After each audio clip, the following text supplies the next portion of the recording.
Here's a story you'll probably think is a tall tale, but I can assure you it's no tall tale. It's as true as the resurrection of Jesus from the dead.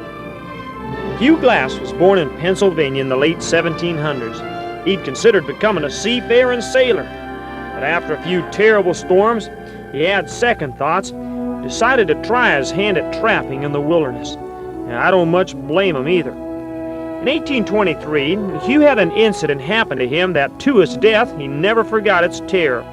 This is what happened.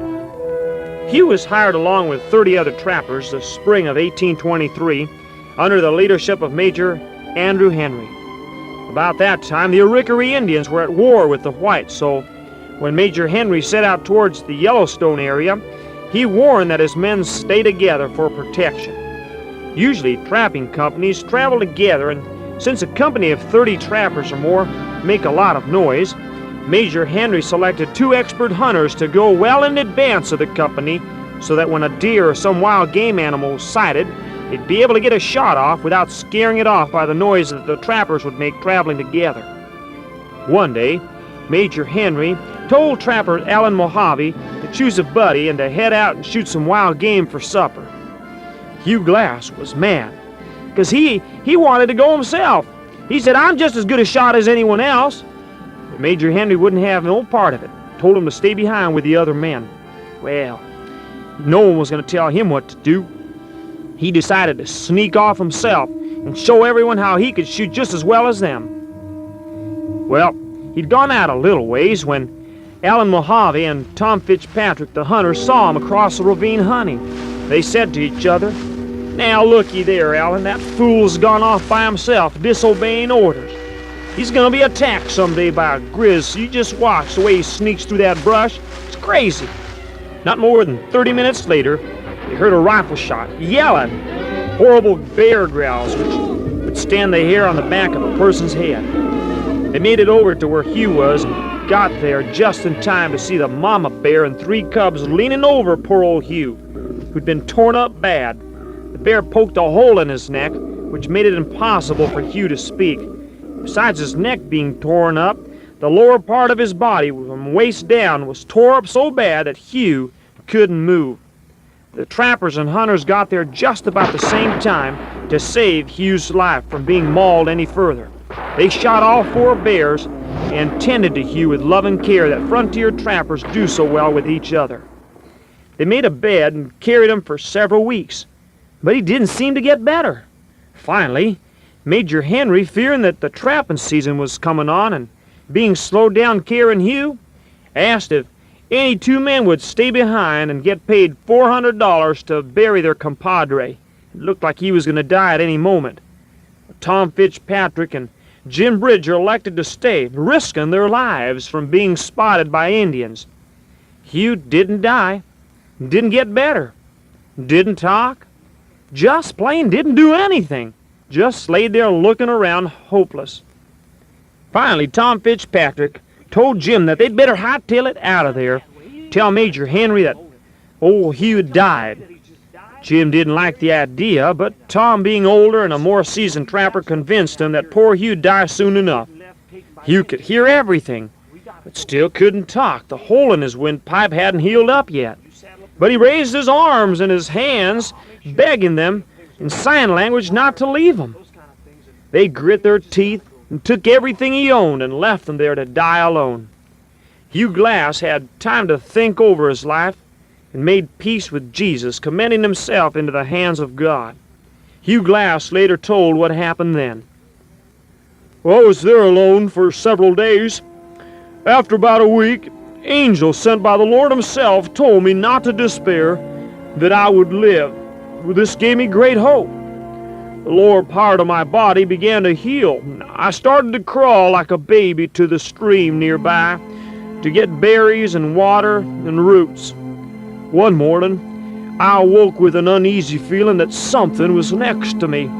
Sure enough, I kind of looked down and there was a large rattlesnake coiled up, trying to keep himself warm. I slowly picked up a rock on my left hand, swung over as fast as I could, and I hit that varmint right on the head. I jabbed off its head and was mighty beholden to God that I didn't get bit. Besides, I was mighty thankful for the meat that the Lord provided. I ate that critter raw. It gave me the needed strength I needed to try to make it to the nearest trading post 200 miles away. For many days and weeks I crawled, hobbled, walked, and fell towards my goal. One night, wolves smelling blood on me tried to eat me up, but the good Lord once again protected me. They took the only thing I had left, though, my blanket, and there they tore it to pieces. I watched helpless with no rifle or knife. Finally, God knows how long, I spotted the post to my sheer delight. You'd think I'd seen heaven and earth. Oh, I walked in on my own, looking like death itself. I stayed the winter, being well taken care of, and the next spring went looking for the 2 varmints that left me to die. As I rode out to the fort, I felt like a new man, being both physically strong now and spiritual as well. From that day to my death, I'd never feared nothing. I had no fear of inability in the wilderness, no fear of Indians. I just trusted in God, knowing He'd taken good care of me once before and He'd do it again. Before I go on, I'd like to say that I caught up to them 2 varmints that deserted me. They lied about me, telling Major Henry that I'd died. This is what happened. The following spring, I rode into Major Henry's camp. You should have seen the eyes of the trappers. You'd think they'd seen a ghost. I assured them that I was alive and well. Jim Bridger and Tom Fitzpatrick looked more like they was dead than I was. Well, I told those 2 guys they'd lost 2 valuable qualities: truthfulness and loyalty. I told them that I forgave them and told them that they'd better make peace with God and seek His forgiveness, which Jesus Christ would do for them. With my rifle and camp kettle, my knife returned to me, well, I was as happy as a lark. I went on to see many happy days as a trapper, and most of all, I learned a valuable lesson myself: forgiving others. There's a lot I could share from this exciting true story, but I'll settle on one important subject. In fact, it's so important, unless we learn it, we could end up lost in sin. That subject, my friend, is the area of forgiveness.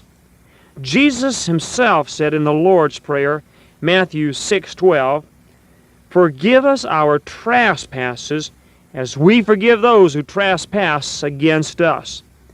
I'm amazed how many Christians I meet who've not learned to forgive.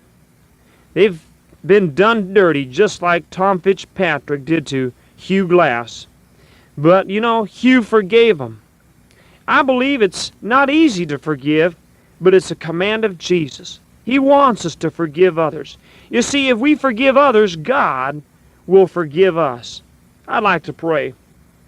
Father in heaven, please forgive those that have wronged me, and help me to forget it too. I need to forgive them. There's so many times, Father, that You have forgiven me. I don't want to stand in the way of my receiving forgiveness because I'm not willing to forgive others. I pray this, Father, in Jesus' name, who is the ultimate expression of the forgiveness that You've shown to man.